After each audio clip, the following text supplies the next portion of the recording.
Bueno, lo que vamos a contar hoy es diferentes formas de evaluar una clasificación. Em, Hay varios nombrecitos que aparecen dando vueltas cuando uno quiere, digamos, ver cuán buena es una clasificación. Y estos que les escribí acá son algunos de ellos. La accuracy, que sería, se traduce como exactitud, pero en realidad se la conoce más como eficacia. Pues está la matriz de confusión, la precisión o recall, la sensibilidad y la especificidad. Y vamos a ver lo que son las curvas ROC. Y una medida importante es el área que hay bajo la curva ROC. Y al final quería eh, que quede por lo menos escrito en algún lado algo que ya discutimos varias veces, que es digamos, cuán importante es no caer en sobreestimar y la importancia de tener muestras de testeo y de entrenamiento. ¿Sí? Entonces vamos a empezar con la matriz de confusión, que creo que es, es bastante intuitiva la idea de su construcción. Básicamente es una tabla, ¿no? Digamos, la visualización de esto es en una tablita eh, que nos muestra digamos, el rendimiento del modelo. Y bueno, se llama así porque es fácil de detectar dónde el sistema está fallando, ¿no? Donde el clasificador se está confundiendo las clases. Y en general se usa para clasificación binaria, o sea, tenemos dos clases. Entonces lo que tenemos son los verdaderos positivos, que son aquellos que en la clase real eran verdaderos y fueron predichos también como verdaderos. Después están los verdaderos negativos, que eran la observación real era falsa y fue clasificada como falsa. Y después tenemos lo que serían las dos formas de equivocarse, ¿no? Los falsos positivos, que sucede cuando la clase real es falsa pero es pronosticado verdadero, y los falsos negativos cuando la clase real es verdadera y fue predicho como falso. Entonces, más que, más que el versito anterior, digamos, esta idea queda clara en la tablita, ¿no? O sea, tenemos, si la realidad era positiva, puede ser que haya sido predicho como positivo o como negativo. Si fue predicho como positivo, no tenemos error, estos serían los verdaderos positivos, pero si fue predicho como negativo, sí tenemos un error y son los falsos negativos. Y si la realidad es que son negativos, entonces la predicción podría ser positiva o negativa. En caso que la predicción sea negativa, no tengo un error, serían los verdaderos negativos, y si fueron predichos como positivos, tendría los falsos positivos. ¿Sí? Entonces, la matriz de confusión, digamos, guarda bastante información. Posiblemente, digamos, una de las medidas como que uno estaría más tentado a usar sería la eficacia o la exactitud, que es simplemente el porcentaje de datos que fueron clasificados correctamente. Es decir, si miramos en la tabla, ¿quiénes son clasificados correctamente? Los que están acá y los que están acá. ¿Está bien? Entonces, el porcentaje de clasificados correctamente sería la suma del total de observaciones que tengo, sería, digamos, los verdaderos positivos más los verdaderos negativos dividido la suma total, ¿sí? Que eso es lo que está acá. O sea, esto es lo que se llama exactitud. Pero esto no es una medida buena. ¿Por qué? Porque imagínense este caso. Eh, Supongamos que tenemos 10 gatos y 90 perros. ¿Está bien? Entonces, lo que podemos hacer nosotros para clasificar un gato de un perro es decir, bueno, cualquier animal que venga, es un perro. ¿Sí? De los 100 animales, a todos los clasifico como perros. Bueno, entonces esto va a tener una eficacia de 0,9, ¿sí? Porque voy a tener 90 que fueron clasificados bien, los que eran 90 perros, sobre los 100 animales que clasifiqué. ¿Está bien? Y sin embargo el clasificador no es bueno, ¿no? Porque nunca voy a tener un gato con ese clasificador. O sea, es un clasificador que no tiene demasiado sentido. Entonces, bueno, y la eficacia, sin embargo, me da un valor alto, 0,9. Y esto en general sucede, siempre voy a poder poner un ejemplo de este estilo, cuando las clases están desbalanceadas. ¿Está bien? Como es este caso. ¿Qué quiere decir que estén desbalanceadas? Que tengo una clase donde tengo más elementos que en la otra clase, ¿sí? Entonces, en ese caso, esto no sería una buena medida, si mis clases están muy desbalanceadas. Bueno, entonces, lo que puedo hacer con la tablita son 3 medidas. Voy a poner acá y ahora les cuento de qué se trata, que son un poquito más astutas que mirar la eficacia. La primera de ellas es la precisión. La precisión es los verdaderos positivos dividido el total de positivos que tengo. ¿Está bien? O sea, ¿cuáles son los positivos que tengo? Los verdaderos positivos, ¿sí?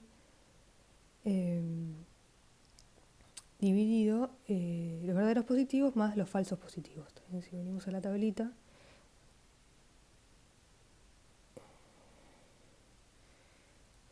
a la tablita, digamos, aquellos que fueron predichos como positivos, ¿quiénes son? Los verdaderos positivos y los falsos positivos, ¿sí? Ahora, entre los predichos positivos, ¿cuáles son los verdaderos positivos? Estos, ¿está bien? O sea, en cuáles de los predichos como positivos no les pifié, son los verdaderos positivos. Entonces, la precisión no es otra cosa que los verdaderos positivos sobre la suma de estas dos clases. Los verdaderos positivos más los falsos positivos, ¿sí? Y el recall, o sea, bueno, entonces la precisión, digo lo que está acá, la precisión es qué proporción de identificados positivas fue correcta, ¿sí? O sea, una alta precisión de una clasificación confiable, ¿no? Detecta un positivo, cuando detecta un positivo posiblemente sea positivo. O sea, si tenemos un solo enfermo, está bien, en una población, y a ese enfermo lo detectamos como tal, entonces la precisión va a ser 1, ¿sí? Tengo un 100% de precisión, ¿sí? Por eso es que tiene sentido llamarlo precisión, ¿no? Porque mi clasificador es preciso, ¿no? Al enfermo lo clasifica como enfermo. Bueno, la otra medida es lo que se llama recall, también se lo llama sensibilidad, ¿sí? Y el recall es, digamos, entre los positivos, ¿sí? O sea, acá tenemos lo que serían los positivos reales. Los positivos reales serían los verdaderos positivos y los falsos negativos, o sea, aquellos que fueron clasificados como negativos pero en realidad eran positivos. Entonces, estos son todos los positivos posibles y entre los positivos posibles me fijo cuáles fueron predichos como positivos. Esos serían los verdaderos positivos, ¿sí?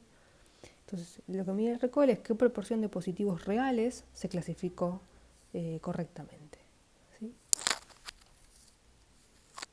Y mientras que la precisión, vuelvo a repetir, era qué porcentaje de los predichos positivamente fue clasificado, era realmente positivo, ¿sí?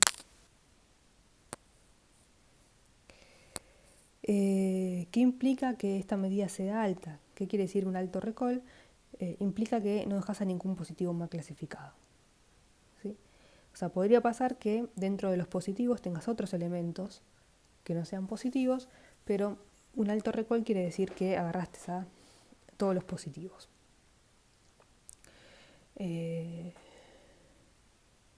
Entonces, un alto recall implica que no dejas ningún positivo mal clasificado, pero posiblemente se clasificaron como positivos otros que no eran positivos, y también se le llama sensibilidad. Entonces, la sensibilidad es la capacidad de poder detectar correctamente la enfermedad entre los enfermos. O sea, esto muchas veces sucede, ¿no? Cuando, digamos, uno quiere no perderse al enfermo, lo que quiere es tener un test que tenga alta sensibilidad, ¿no? O sea que estoy segura que si el test me da positivo, que si la persona está enferma, el test me dé positivo, ¿no? Eso quiere decir que un test tenga alta sensibilidad. O sea no se trata tanto de capturar a los enfermos, sino más bien de capturar a todos los enfermos, ¿sí? Que el test sea sensible a cuando tengo una persona que realmente está enferma.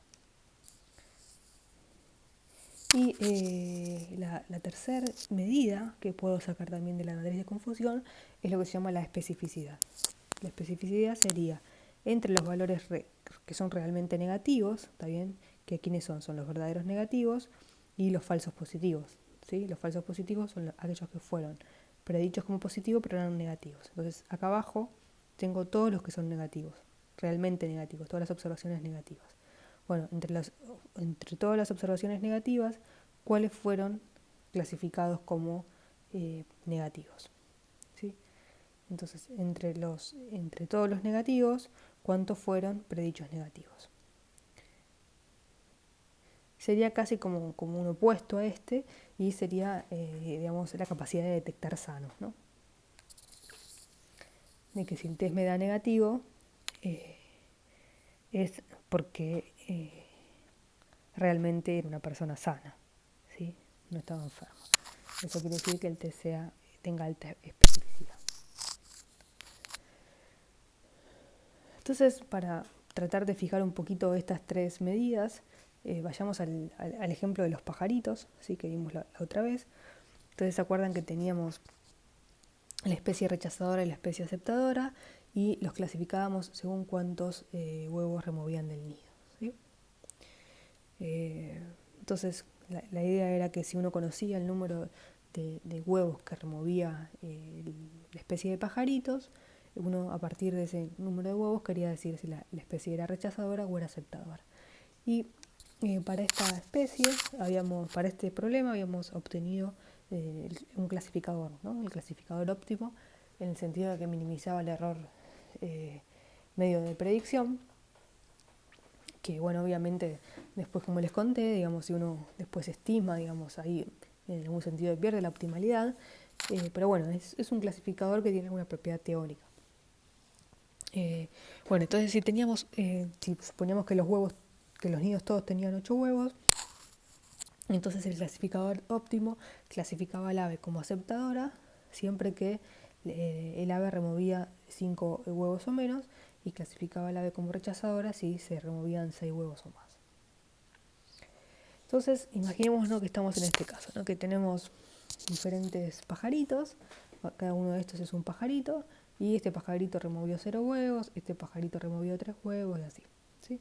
Entonces la regla de clasificación nos dice, bueno, si removieron menos de 5 huevos, se clasifican como aceptadores, si removieron más de 6 huevos, se clasifican como rechazadores. ¿Está bien? Entonces, si tenemos esta distribución de pajaritos según sus huevos removidos, todos estos van a ser aceptadores y todos estos van a ser rechazadores. Ahora,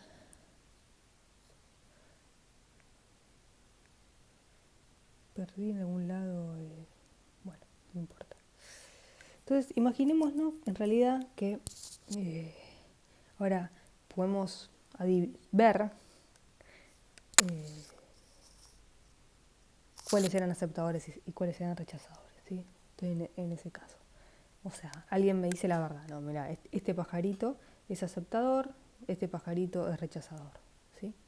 O sea, no, sea parte, digamos, de cuántos huevos removieron, yo conozco la realidad, sé que estos son aceptadores y estos son rechazadores, ¿sí?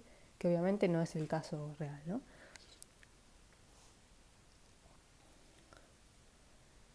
Bueno, pero entonces, ¿cómo puedo obtener la matriz de confusión? Entonces, ¿cómo obtengo la matriz de confusión? Bueno, tengo que mirar entre los predichos, cuál yo predije como aceptador, son todos estos, ¿sí? Entonces, entre todos estos predichos, ¿cuántos dije que eran? Todos estos yo dije que eran aceptadores. Ahora, sin embargo, de todos estos que eran aceptadores, había 2 que eran rechazadores. Y estos, que son 1, 2, 3, 4, 5, 6, 7, 8, 9, 10, 11, 14, 15, 16, y ahí había 16 aceptadores. ¿Está bien? Entonces, entre los predichos como aceptadores, tengo 16 que eran realmente aceptadores, pero 2 que eran rechazadores, ¿sí? Estos serían los verdaderos positivos y estos los falsos positivos. Y entre los 7 que predije como rechazadores, había 6 que realmente eran rechazadores, o sea, los verdaderos negativos, y uno que era aceptador. Entonces, este sería los falsos negativos, ¿sí? Entonces, una vez que yo tengo esta tablita, puedo calcular la precisión, que sería 16 sobre 18, o sea, de los predichos como aceptadores, o los predichos como positivos, cuántos realmente eran positivos, 16 sobre 18. El recall, que es de los que realmente eran aceptadores, cuántos clasifiqué como aceptadores, 16 sobre 17, y la especificidad. La especificidad era de los que yo predije como, de los que realmente eran rechazadores, cuántos clasifiqué como rechazadores, 6 sobre 8. Esto es si yo clasifico con el punto de corte en 5, ¿no? Si te digo que son aceptadores de 5 para allá y de 6 para allá rechazadores. Ahora miremos qué es lo que sucede cuando cambiamos el umbral. Acá no sé si se ve muy bien, pero yo ahora pongo el umbral en 4. ¿Está bien? Entonces voy a decir que un pajarito es aceptador si puso 4 huevos o menos, y voy a decir que un pajarito es rechazador si puso 5 huevos o más. O sea, si cambio el umbral de clasificación, ¿qué es lo que pasa con la matriz de confusión? Bueno, la precisión me quedaría 14 sobre 15, ¿sí? 14 sobre esta suma, y la sensibilidad o el recall me quedaría 14 sobre 17, y la especificidad me quedaría 7 sobre 8. 7 sobre 8.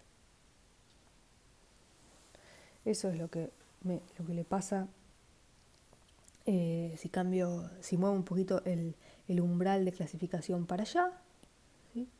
Y fijemos lo que pasa si lo muevo para el otro lado. Si lo pongo acá. Si lo pongo acá, entonces voy a estar clasificando, a ver ahora cómo.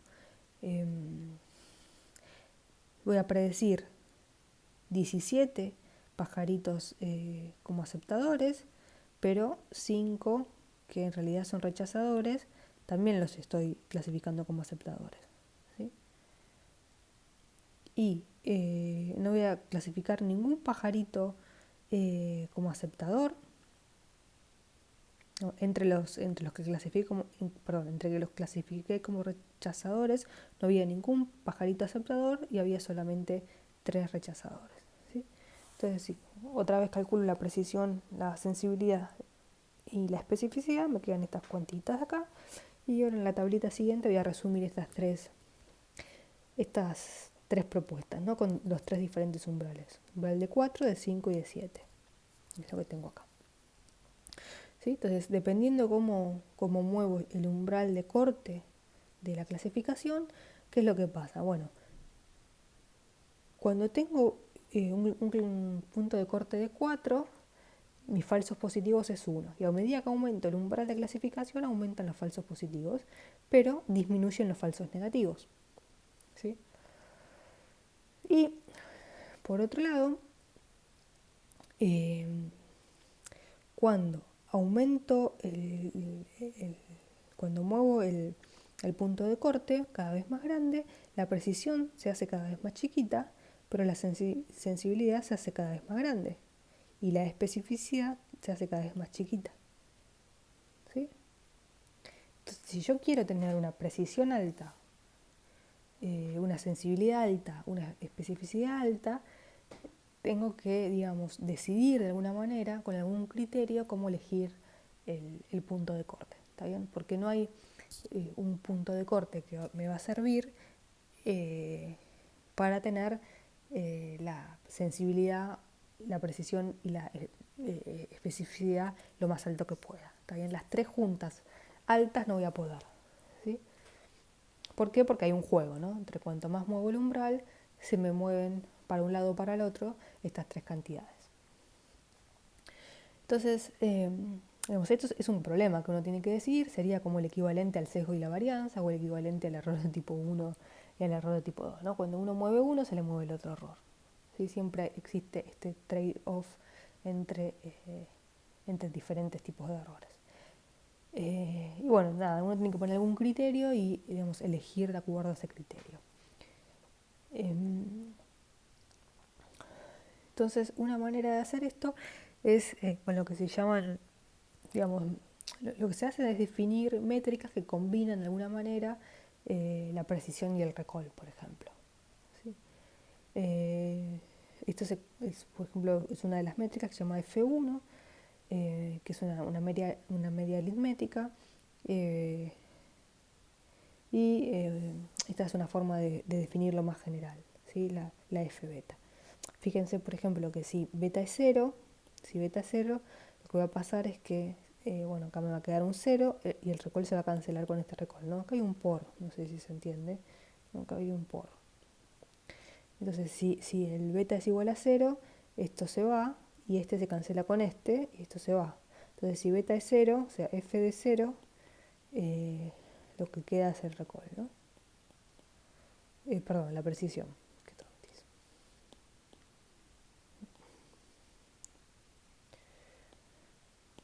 Queda la precisión. O sea, para betas chiquititos, lo que va a hacer F1 es darle más importancia a la precisión. Y a medida que aumento beta, lo que va a hacer F1 es darle más importancia al recall. Bueno, y nada, de ahí depende, digamos, de lo que uno tenga ganas o piensa que en el problema es más razonable considerar, ¿no? O, o que está dispuesto a perder. Si sesgo o varianza, o si precisión o recall, ¿sí?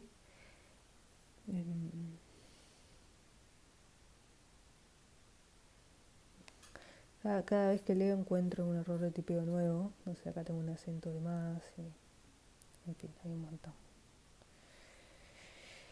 Bueno, otra alternativa a esto de decidir a qué le doy más importancia, si la precisión o el recall, la sensibilidad, lo solucionan lo que se llaman las curvas ROC. Bueno, no sé si lo solucionan, sino que presentan una alternativa, ¿no? Eh, esto de las curvas ROC fue introducido durante la Segunda Guerra Mundial por ingenieros estadounidenses. Y lo usaron como una herramienta para clasificar en radares qué era señal y qué era ruido. O sea, o qué era señal y qué era, digamos, todo lo que sería, digamos, que tenían que ver con la guerra, ¿no? Digamos, bombas, misiles, etc.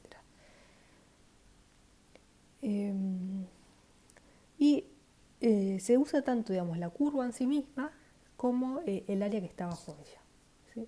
Ambas medidas o ambas representaciones son útiles como medida de clasificación. Y está bueno también para comparar diferentes clasificadores. Es una forma visual que está muy piola para cuando uno quiere comparar. Bueno, lo que hace la curva ROC, que ahora vamos a ver, es poner en un dibujito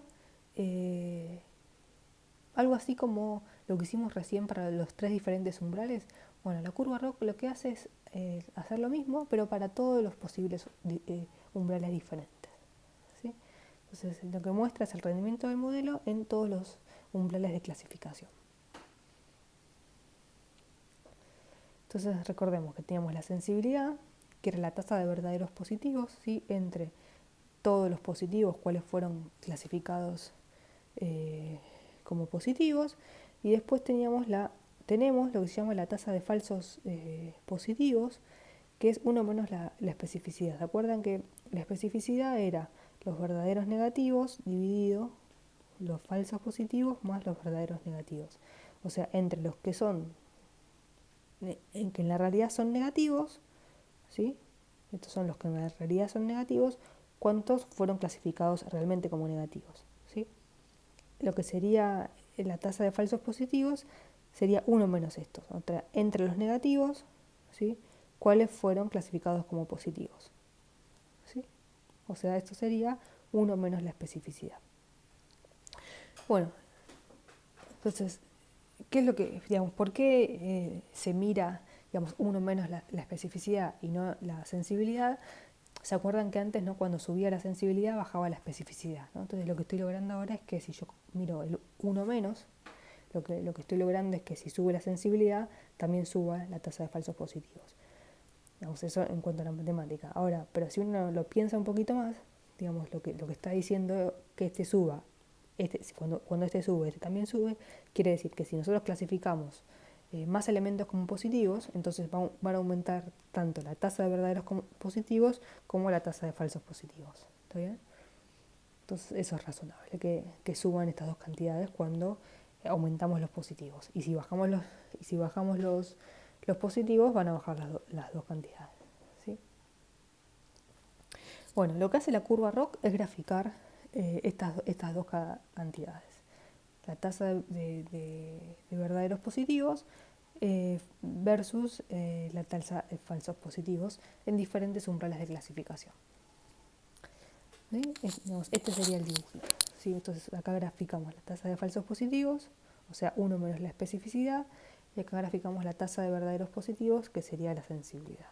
Y cada uno digamos, la curva va a tener siempre un aspecto así, se va a mover entre 0 y 1, está bien porque es una tasa.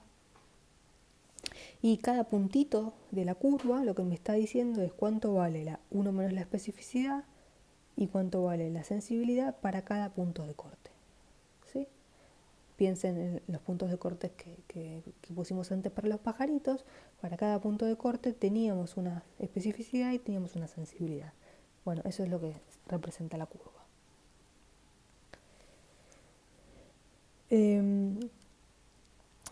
Solo para no confundir, digamos, nosotros acá pensamos en los puntos de cortes que eran, digamos, si el número de huevos es menor que tanto o es mayor que tanto, ¿no? Ese es el punto de corte que estamos mirando. Lo que podríamos hacer también, que es lo que se hace en general, es mirar la probabilidad de que sea aceptador y la probabilidad de que sea rechazador. O sea, en general, uno, digamos, dado un problema de clasificación, lo que va a hacer es clasificar a cada una de las clases con una cierta probabilidad, ¿no? Vamos, esta persona es sana con una probabilidad o es enferma con otra probabilidad. ¿Sí? Y entonces, de acuerdo a cómo ponga el nivel de corte de esa probabilidad, digamos, uno podría decir, bueno, si la probabilidad es mayor que un medio, es sano, y si la probabilidad es menor que un medio, es enfermo. O podría decir, bueno, si la probabilidad es mayor que 0,8, es sano, y si es menor que 0,8, es enfermo. ¿Sí?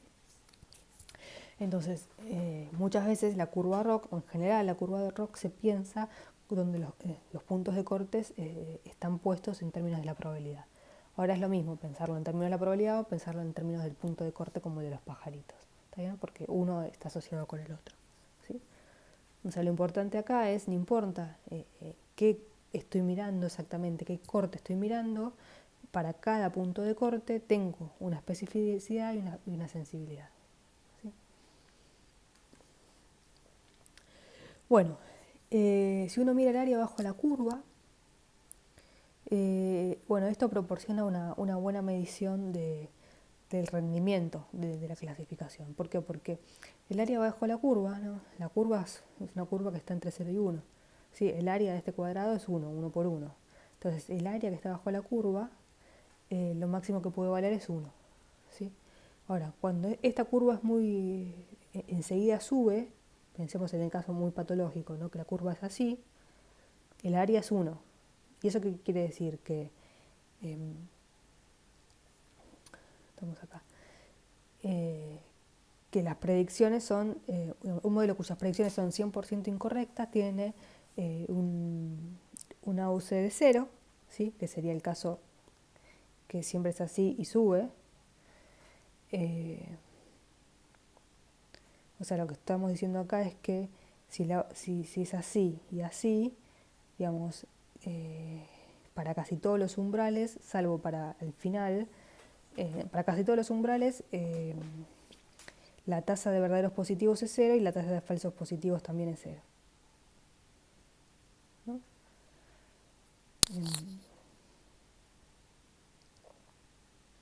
En cambio, si todas las predicciones son 100% correctas, la curva es así, ¿no? O sea, independientemente de cuál sea el punto de corte, siempre voy a tener tasa de falsos positivos igual a 1 y tasa de verdaderos positivos igual a 1. ¿Sí?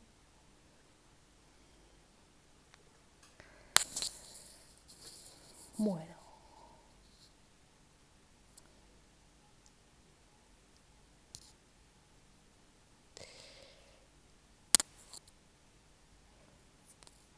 Y digamos, el caso que no es informativo, no lo puse en las transparencias, pero el caso que no es informativo es cuando la recta esta es diagonal, ¿no? Si la recta esta es diagonal, es como que uno clasifica al azar. Como que se equivoca, tiene mitad de tasa de... La tasa de verdaderos positivos es 0,5 y la tasa de falsos positivos también es 0,5. ¿Sí? O sea, se equivoca casi como si fuera a tirar una moneda. La clasificación es como si fuera a tirar una moneda. Entonces lo que uno mira en esta curva ROC es cuán alejado está la curva de la diagonal. Y siempre la curva va a estar por arriba, ¿no? de la diagonal. Entonces una buena clasificación van a ser curvas que están más pegadas al eje de las IES y después se van para allá. Y una mala clasificación va a ser curvas que están pegadas al eje diagonal. Bueno, ahora la curva ROC me da todos los posibles puntos de cortes y todas las especificaciones y sensibilidades. La pregunta es con cuál me quedo, ¿sí? Y como siempre va a depender del problema. O sea, depender del problema es qué me parece más grave a mí o qué prefiero de mi clasificación, si tener alta sensibilidad o tener alta especificidad. Entonces, una posible forma de hacer esto automática, digamos, sin que me quede a mí la elección de hacerlo, es mirar un índice que es lo que se llama un índice, digamos, pero hay otros, que es el índice de Youden, que lo que hace es graficar, digamos, básicamente el índice de Youden es la sensibilidad más la especificidad menos 1. Si yo quiero tener, si yo quiero esto grande, quiere decir que tengo sensibilidad y especificidad grande. ¿Sí? Podría pasar, digamos, y se elige el índice de Youden tal que esto sea máximo, tal que la sensibilidad y la especificidad sea máxima. O sea, podría pasar que yo consiga de otro modo tener más sensibilidad de la que maximiza el índice de Youden o más especificidad de la que se maximiza el índice de Youden, pero lo que logra el índice de Youden es que sea máxima, digamos, en forma conjunta, la sensibilidad y la especificidad. Y, digamos, este índice de Youden coincide con este punto de acá. Digamos, es el punto, digamos, si yo miro el eje 0,1, es el punto que está, no sé si será este en este caso, pero después lo vamos a ver cuando miremos en R, es el punto que está más cercano es el punto de la curva que está más cercano a este eje. Ese es el índice de Youden. O sea, gráficamente el punto de la curva ROC más cercano al ángulo superior 0,1 corresponde al máximo índice de Youden. ¿Sí? ¿Por qué, digamos, por qué estoy buscando acercarme lo más que pueda a este índice, a este punto? Porque cuando estoy en este punto, quiere decir que para ese corte, no, este punto sería lo ideal, quiere decir que para este corte tengo tasa de falsos positivos 0 y tengo tasa de verdaderos positivos 1. ¿Sí? El mejor corte que podría tener es este de acá. Entonces voy a considerar que el corte, o sea, nunca voy a estar en este caso, pero bueno, ¿quién es el corte mejor, el punto de corte mejor que puedo tener para esta curva? Y bueno, es el que esté más cerca. ¿Sí? Eso es lo que está mirando el índice de Youden.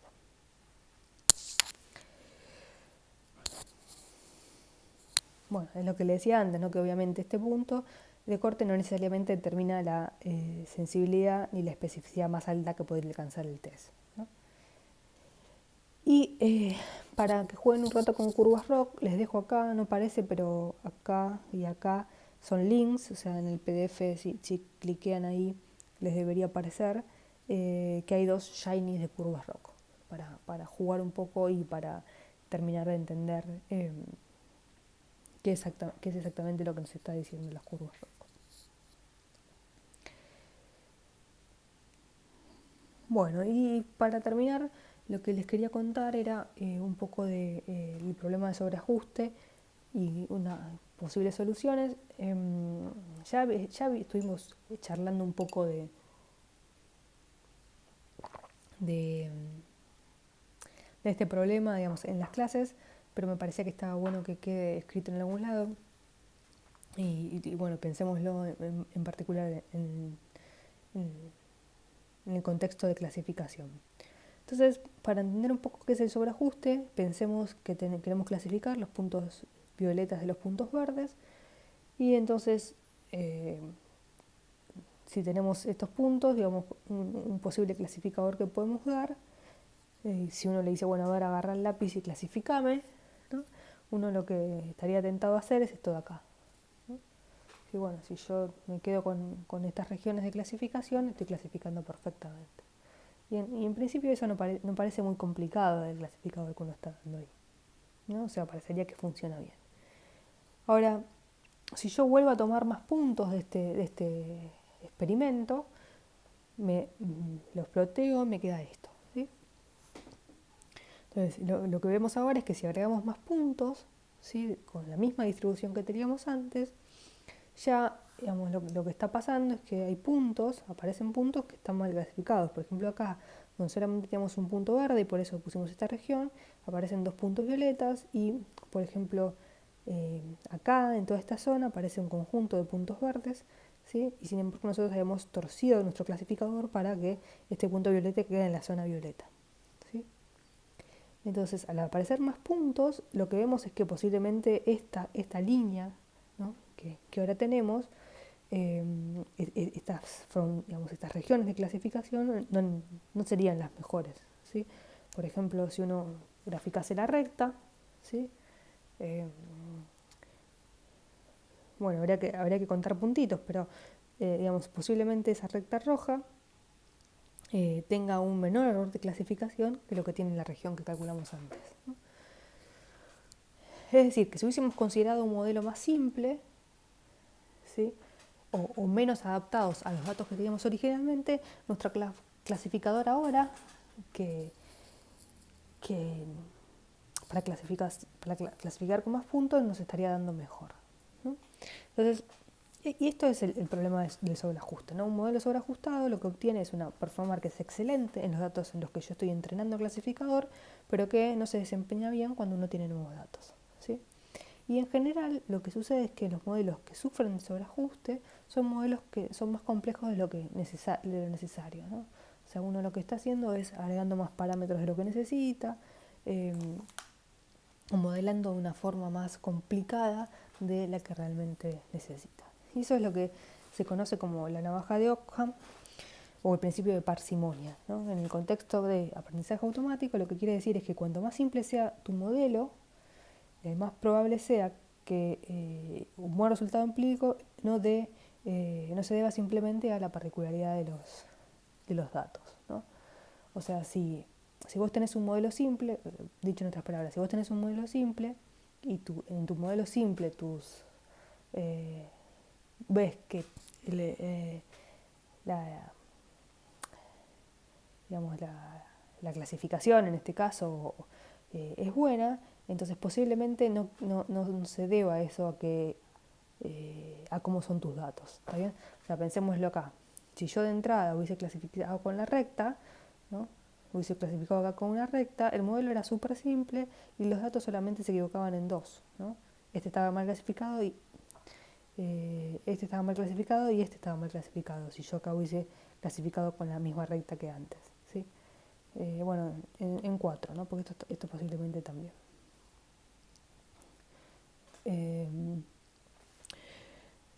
Quiere decir que no tenía una tasa baja o sea, parecía una buena clasificación, ¿sí? Y tenía un modelo simple, ¿sí? Entonces quiere decir que una buena performance de un modelo simple posiblemente no sea a cómo eran mis datos, ¿sí?, sino que aquel modelo era simple, ¿no? Que es bueno que tener un buen rendimiento en modelos que son simples. Eso me da una buena señal del modelo más que la particularidad de mis datos, ¿sí? Eso es lo que lo que se entiende como el principio de parsimonia. Ahora, el problema es cómo confiar, ¿no?, de que un modelo sea bueno para realizar predicciones en datos nuevos, cuando uno en realidad no tiene datos nuevos. Uno lo que tiene son datos y con esos datos calcula un modelo. ¿Está bien? Entonces, ¿cómo hace para, dado los datos, poder evaluarlo en nuevos datos? Dado los datos y dado un modelo, ¿cómo poder evaluarlo en nuevos datos? Y entonces acá lo que se hace es el truco esto de dividir, digamos, los datos en dos poblaciones, ¿no? Entonces, un modelo de aprendizaje automático tiene como objetivo realizar buenas predicciones sobre datos nuevos, ¿sí? No tiene demasiada gracia realizar buenas predicciones sobre los datos que uno tiene.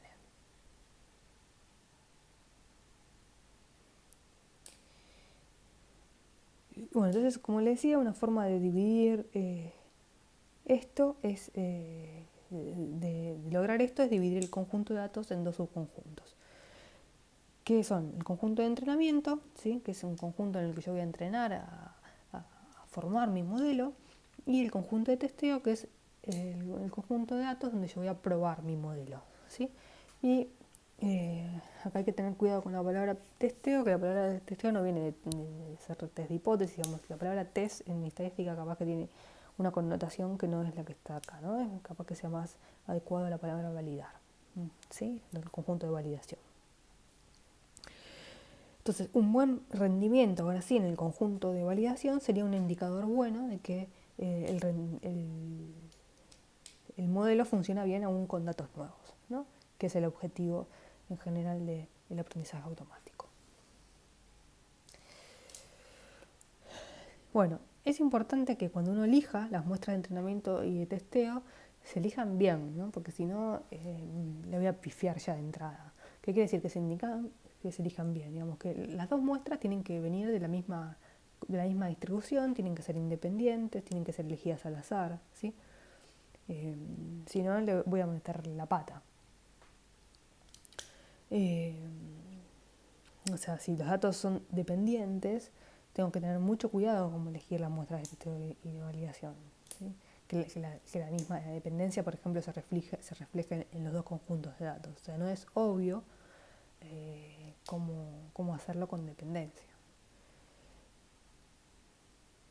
Y existe otro problema más, que es que muchas veces uno cuando valida, ¿está bien?, o sea, uno con los datos de entrenamiento construye el modelo, o construye 2 o 3 modelos, y después usa los datos de testeo para elegir el modelo o tunear algunos parámetros del modelo, ¿sí?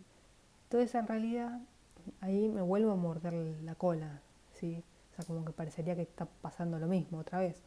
Entonces, es piola muchas veces, en lugar de partir los datos en dos, en entrenamiento y validación, partirla en 3, lo que sería entrenamiento, validación y control, ¿sí? Entonces, con un conjunto de datos construir el modelo o construir varios modelos, con la validación elegir el modelo adecuado o setear los parámetros, elegir la ventana, por ejemplo, o algún otro parámetro del cual dependa el modelo, y finalmente con los datos de control volver a hacer la validación del modelo y estimar el error de predicción. Entonces, para terminar, brevemente les cuento lo de validación cruzada, digamos, en forma esquemática. Digamos, una validación cruzada se usa para disminuir, digamos, el riesgo de tener una mala performance, ¿no? Entonces, en lo que consiste es en separar los datos en K grupos de igual tamaño, ¿sí?, y luego entrenar sobre el resto. Entonces, para fijar ideas, pensemos en el error de clasificación, ¿sí?, que es el que habíamos visto con los pajaritos, ¿sí? El error de clasificación no es otra cosa que la probabilidad de haber clasificado mal, ¿sí?, de con mi clasificador haber clasificado diferente a lo que es. Y esto se puede estimar, ¿no? O sea, la estimación del error de clasificación es lo que llamamos la exactitud, ¿no? Es el porcentaje de elementos mal clasificados, ¿sí?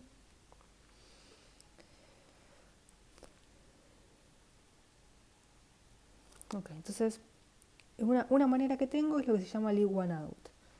¿Qué hace esto? Hace lo siguiente, digamos. yo lo que voy a hacer es agarrar los datos, sacar la iésima observación. O sea, por ejemplo, sacar la primera observación. Saco la primera observación y con el resto de las n-1 observaciones construyo mi clasificador. ¿Sí? Por eso uno lo llama h rulito menos i. Es construyo clasificador sin la observación i, o sin la observación 1 en este caso. Y ahora, una vez que tengo el clasificador, lo que hago es evaluarlo o clasificar mi observación 1. ¿Sí? Y me fijo, como yo tengo la etiqueta de la observación 1, me fijo si clasifiqué bien o no. Que eso es lo que estoy haciendo acá. ¿Sí? O sea, con el clasificador construido sin la observación i, evalúo cómo clasifica la observación xy, me dice el pajarito es aceptador, por ejemplo, y me fijo si realmente el pajarito era aceptador o no. Si es igual, esto me suma un 1, y si es distinto, esto me suma un 0. ¿Está bien? Entonces, para cada dato, construyo su clasificador sin usar ese dato y le calculo el error de predicción. Y después hago lo mismo con los n datos que tengo y promedio los errores de clasificación. Entonces eso es una medida para estimar la tasa del error de clasificación. ¿Sí? Esto puede ser costoso. Si mis datos son, si mi n es muy grande, si mi número de observaciones es muy grande, puede ser muy costoso porque estoy calculando cada vez un clasificador distinto. Entonces una estrategia para eso, bueno, esto sería el esquemático que está en el libro de Hatip Shirani. No sé si alguna vez le hablé de este libro, pero bueno, si no los conocen, es un libro súper recomendable. Bueno, la forma esquemática para ver esto es decir, bueno, si yo tengo mis n datos, lo que hago es saco el dato 1, entreno con los otros n-1, después saco el dato 2, entreno con el resto, saco el dato 3, entreno con el resto y así. Para cada uno de estos veces que partí la muestra, tengo un error de clasificación que proviene de clasificar al naranja nada más. ¿Sí? Y después promedio los errores de clasificación. La otra manera, si esto es muy costoso, es dividir la muestra directamente en dos partes. ¿Está bien? Entonces, si divido en dos partes, lo que hago es, con una parte entreno el clasificador y con la otra parte evalúo la regla de clasificación. Y con esa evaluación de la regla de clasificación me construyo el error de clasificación. Y la más general sería K-fold cross-validation, que es lo mismo pero dividiendo en K partes. ¿Está bien? Yo tengo la muestra, entonces ahora la divido en 5 partes, como está acá. Entonces agarro el primer conjunto, los primeros, digamos, separo el primer conjunto y agarro los otros 4. Con estos 4 entreno el clasificador y ahora calculo el error con este conjunto de muestra. Y eso es el LJ. El L1 sería. El L1 es el error de clasificación en el grupo 1, cuando mi clasificador lo obtuve con el resto de los datos. Y ahora hago lo mismo con el grupo 2, con el grupo 3 y con el grupo 4 y con el grupo 5. Y después promedio los errores de clasificación. Y esto lo puedo hacer partiendo en la cantidad de clases que quiera. Entonces esta es una estrategia que realmente es muy útil y que nos permite, digamos, obtener errores de clasificación o estimar medidas de clasificación de una manera mucho más sincera, por decirlo de alguna manera, mucho más limpia, sin cometer sobreajuste. Bueno, creo que esto es todo con las medidas de clasificación. Les voy a dejar también una forma de hacer estas cosas en R.